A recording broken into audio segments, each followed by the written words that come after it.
നമ്മുടെ നാട്ടിലേക്കുള്ള ജേർണിയുടെ രണ്ടാമത്തെ ഭാഗം കേട്ടോ. അങ്ങനെ കംഫർട്ടബിൾ ആയിട്ടൊന്ന് ഉറങ്ങി എണീറ്റപ്പോഴത്തേക്കും നമുക്ക് കഴിക്കാനുള്ള ഫുഡൊക്കെ വന്നു.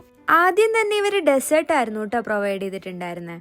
അതിൽ തന്നെ കുറച്ച് സാലഡും പിന്നെ ഒരു പീസ് ഓഫ് കേക്കും ആയിരുന്നു ഉണ്ടായിരുന്നത്. പിന്നെ ഒരു ബോട്ടിലിൽ വെള്ളവും കൂടെ കളിനറീസും പിന്നെ സീസണിങ്ങിന് വേണ്ട സാധനങ്ങളും ഉണ്ടായിരുന്നു. എല്ലാം ഒന്ന് സോർട്ട് ചെയ്തപ്പോഴേക്കും മെയിൻ കോഴ്സ് ഇവിടെ എത്തി.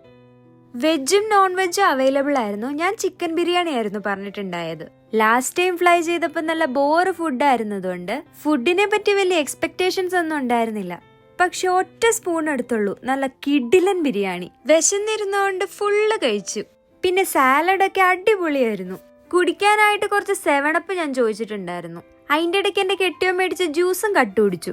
ഫുഡും ഡ്രിങ്ക്സും ഒക്കെ ഒന്നിനൊന്ന് മെച്ചമായിരുന്നു.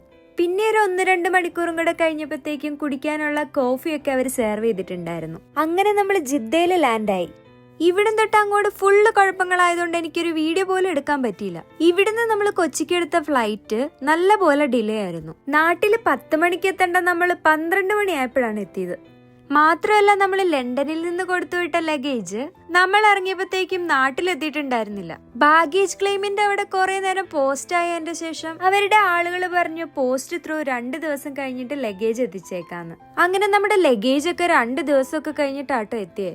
എനിവേ യാത്രയുടെ കാര്യത്തിൽ എനിക്കൊന്നും കുറ്റം പറയാൻ പറ്റില്ല. നല്ല കംഫർട്ടബിൾ ആയിരുന്നു. പക്ഷെ ഇതുപോലെ കുറെ പ്രശ്നങ്ങളൊക്കെ ഉണ്ടായിരുന്നു. എനിവേ ഫുഡും കംഫർട്ടും ഒക്കെ കണക്കിലെടുക്കുമ്പോൾ ഏറ്റവും നല്ല ഫ്ലൈറ്റ് തന്നെയാണ് സൗദി. അപ്പൊ ഇത്രയൊക്കെ ഉള്ളൂ നമ്മുടെ യാത്രാ വിശേഷങ്ങൾ. വീഡിയോ ഇഷ്ടപ്പെട്ടെങ്കിൽ ലൈക്ക് ചെയ്യാനും സബ്സ്ക്രൈബ് ചെയ്യാനും മറക്കണ്ട കേട്ടോ.